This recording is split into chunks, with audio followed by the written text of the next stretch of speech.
Hey there, and welcome to your personalized deep dive into the Tao Te Ching. We're about to unpack some ancient wisdom that's surprisingly relevant to your life today.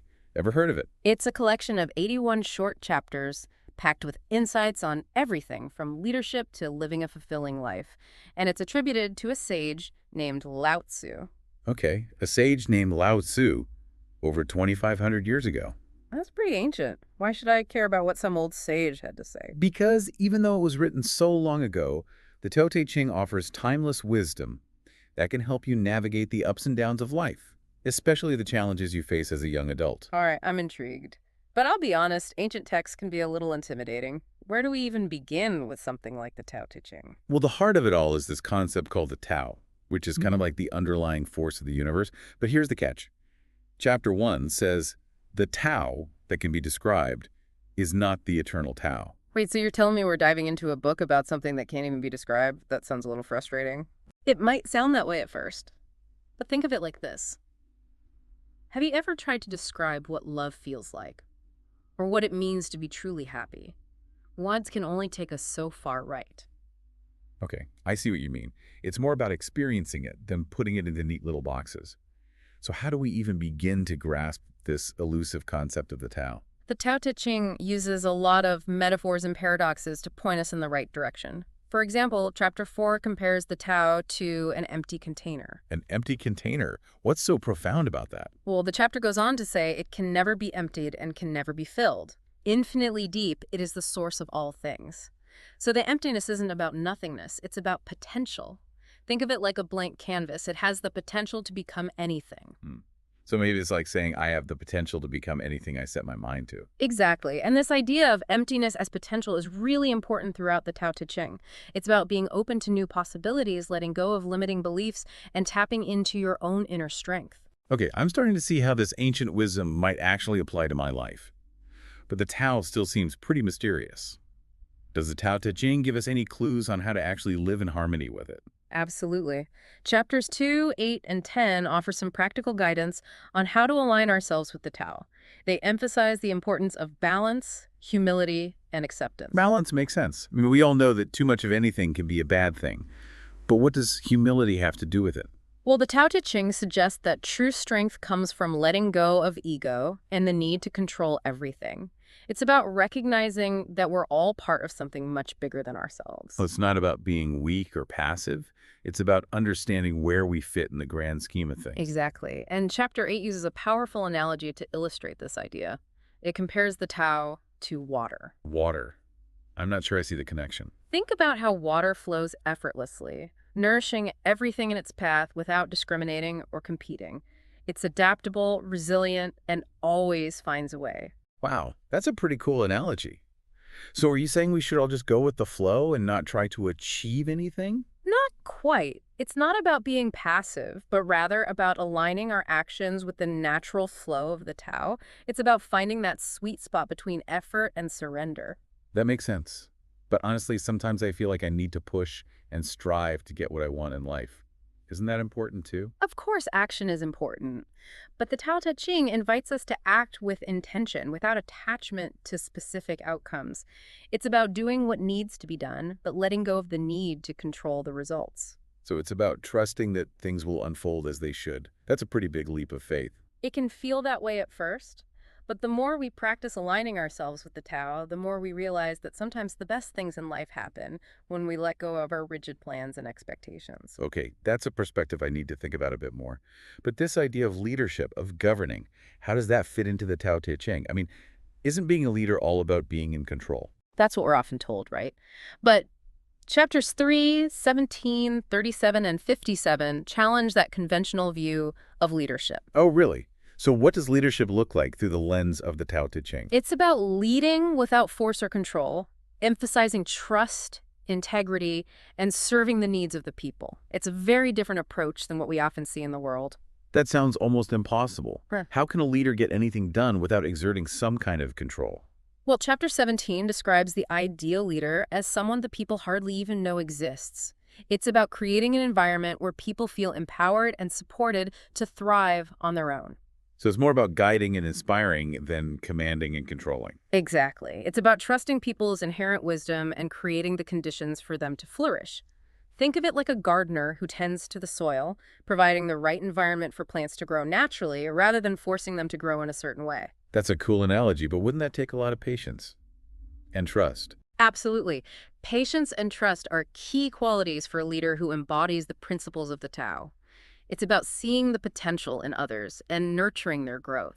That's a pretty radical idea, especially in a world that often seems to reward those who are loud, assertive, and always in charge. It is a different way of thinking about leadership, but the Tao Te Ching suggests that this approach is ultimately more effective and sustainable in the long run. Okay, this is all starting to make sense. But there's one thing that's been bugging me.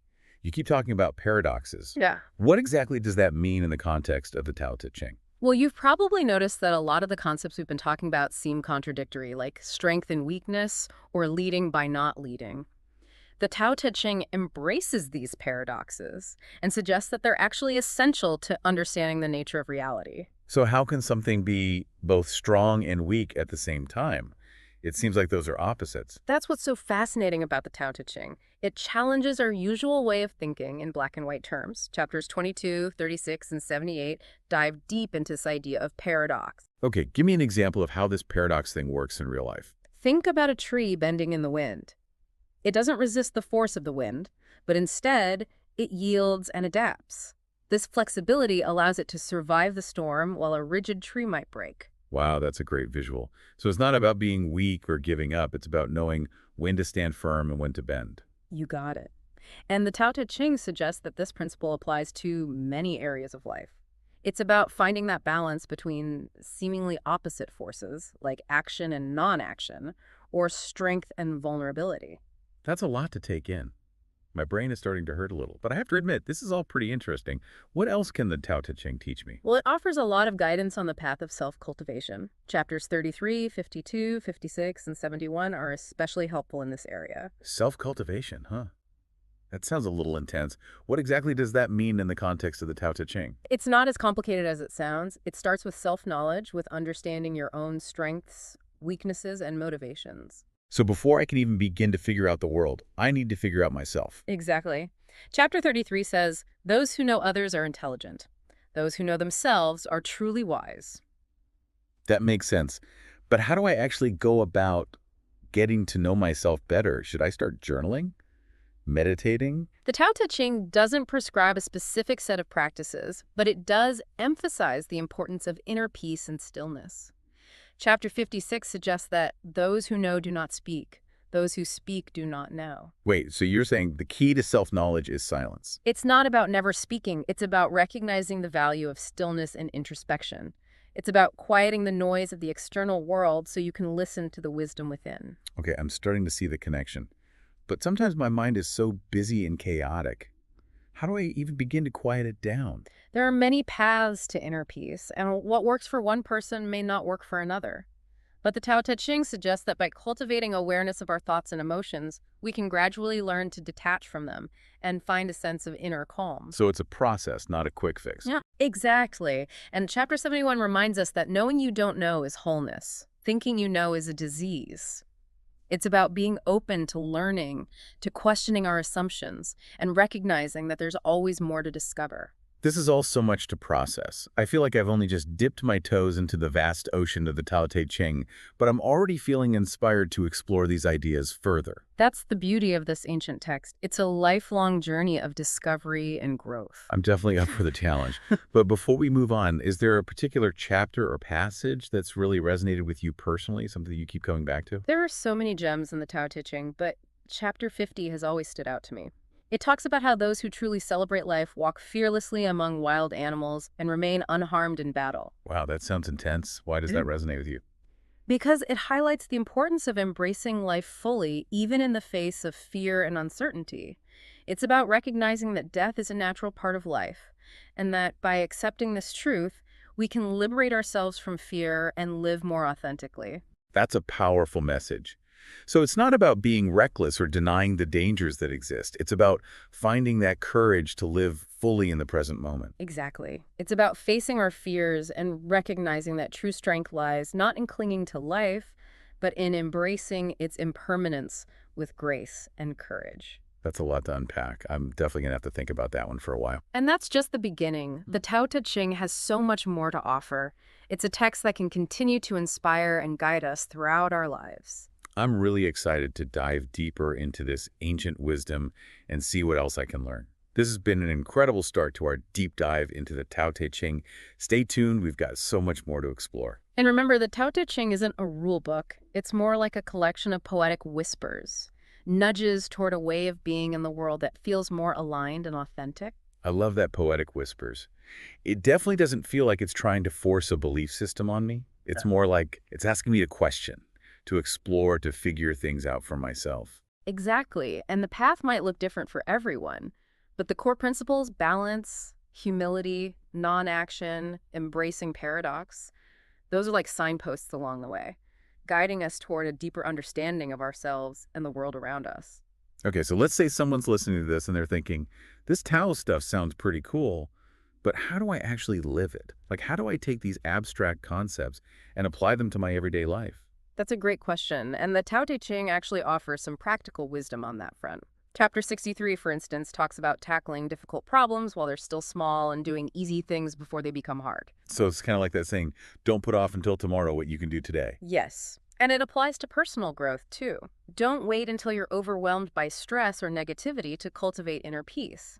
Make time for things that bring you joy and connect you to your inner self. Whether it's spending time in nature, practicing meditation, or just taking a few minutes each day to quiet your mind. Those little moments can make a huge difference, right? It's like building a reserve of inner strength that you can tap into when you're facing challenges. Absolutely. And remember, self-cultivation isn't about becoming some kind of perfect emotionless being. It's about finding balance, becoming more aware of your thoughts and feelings, and learning to respond to them with wisdom and compassion. So it's a journey of self-discovery, not a destination. And it sounds like there's a lot of room for self-acceptance along the way. Absolutely. The Tao Te Ching encourages us to embrace ourselves, flaws and all. It's about seeing the perfection in imperfection, the beauty in the ordinary. I'm curious about how the Tao Te Ching views material possessions and wealth, because it seems to advocate a very different approach than what we often see in our culture, which is all about buying more stuff and chasing the next big thing. You're right. Chapters 9, 12, and 44 offer some really thought-provoking perspectives on this. The Tao Te Ching suggests that true wealth doesn't come from accumulating possessions, but from cultivating contentment and inner peace. So it's not about denying ourselves pleasure or living a life of deprivation, but rather recognizing that true happiness comes from within, not from external things. Exactly. Chapter 9 talks about how the more wealth you possess, the harder it is to protect. Pride brings its own trouble. It's a reminder that material possessions can be a burden weighing us down instead of freeing us. It's like that old saying, you can't take it with you.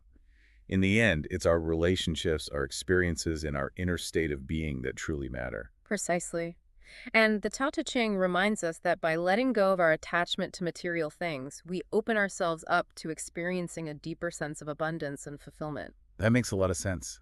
It's about shifting our focus from what we lack to what we already have, from what we want to achieve to who we are in this moment. And by cultivating that sense of gratitude and contentment, we naturally become more generous and compassionate towards others. It's like a ripple effect, right? Mm-hmm.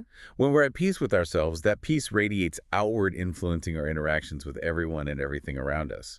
Exactly. And that brings us back to the idea of living in harmony with the Tao. It's not about isolating ourselves from the world, but rather engaging with it in a way that's aligned with our true nature. So it's about finding that sweet spot between action and non-action, effort and surrender, being in the world, but not of it. You've got it. It's a delicate dance, but the more we practice, the more graceful we become. I'm struck by how the Tao Te Ching manages to be both profound and practical at the same time. It offers these grand cosmic insights into the nature of reality, but it also gives us concrete advice on how to live a more fulfilling and meaningful life. And that's what makes it such a timeless treasure. Its wisdom is both universal and deeply personal, speaking to something within each of us regardless of our background or beliefs. You know, we've talked a lot about the individual journey of self-cultivation, but I'm wondering how the Tao Te Ching views the relationship between the individual and society. Does it offer any insights on how we can create a more harmonious and just world? Absolutely. Chapters 17, 37, 57, and 80 are especially relevant here.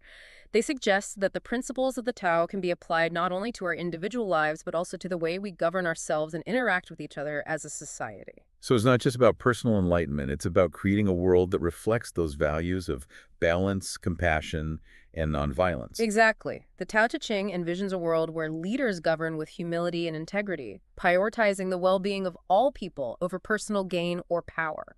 That sounds pretty different from the way many societies operate today, where power is often concentrated in the hands of a few, and competition and self-interest seem to be the driving forces. You're right.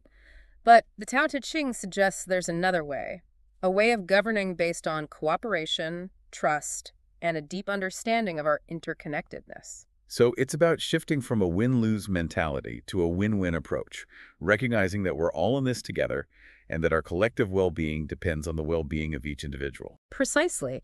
And that's not just some utopian ideal. The Tao Te Ching offers practical examples of how this can be achieved. I'd love to hear an example. What does this kind of leadership look like in action? Chapter 57 talks about governing with integrity, using words sparingly, and letting go of the desire for control. It suggests that when leaders act in this way, the people say, "Amazing, we did it all by ourselves." Wow, that's powerful. So it's about empowering people, creating the conditions for them to thrive, Yeah. rather than trying to micromanage or control every aspect of their lives. Exactly. And Chapter 80 paints a picture of a simple, self-sufficient society where people are content with what they have and live in harmony with nature. It's a vision of a world where people's needs are met and there's a sense of balance and harmony between humanity and the natural world. It sounds idyllic, almost like a lost paradise. Yeah. But is it really possible to create such a world in the complexities of modern life? The Tao Te Ching doesn't offer easy answers, but it invites us to reimagine what's possible and to challenge the assumptions that often lead to conflict and suffering. So it's about planting seeds, about nurturing those values of compassion, cooperation, and simplicity within ourselves and in the world around us.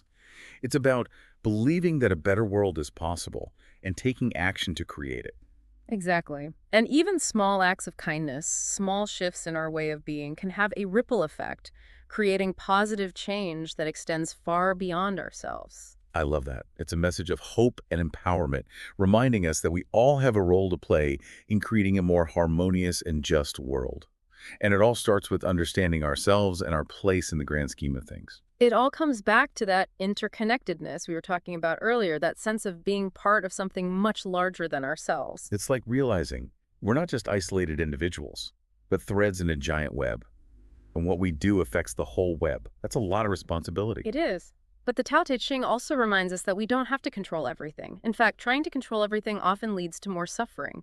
Chapter 13 talks about how clinging too tightly to success or failure can be dangerous. So it's about finding that balance again, that sense of equanimity or peace, even when things aren't going the way we planned. Exactly. It's like learning to ride the waves of life rather than trying to control the ocean.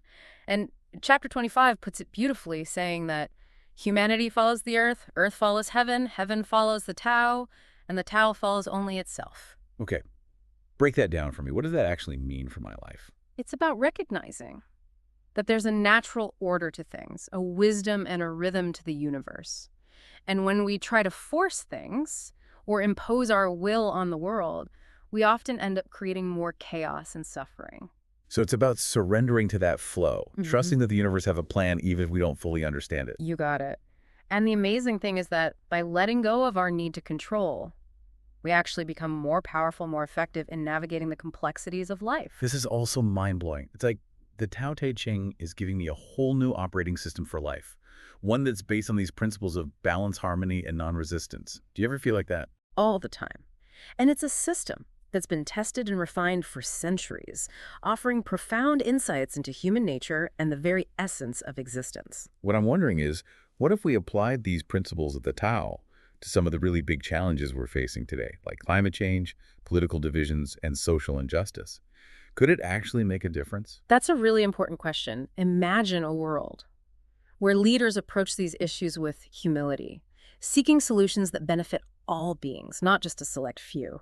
Imagine a world where cooperation and compassion were the guiding principles, not competition and self-interest. That sounds like a pretty utopian vision. Do you really think it's possible? The Tao Te Ching doesn't give us all the answers, But it does encourage us to challenge the assumptions and systems that create so much suffering in the world.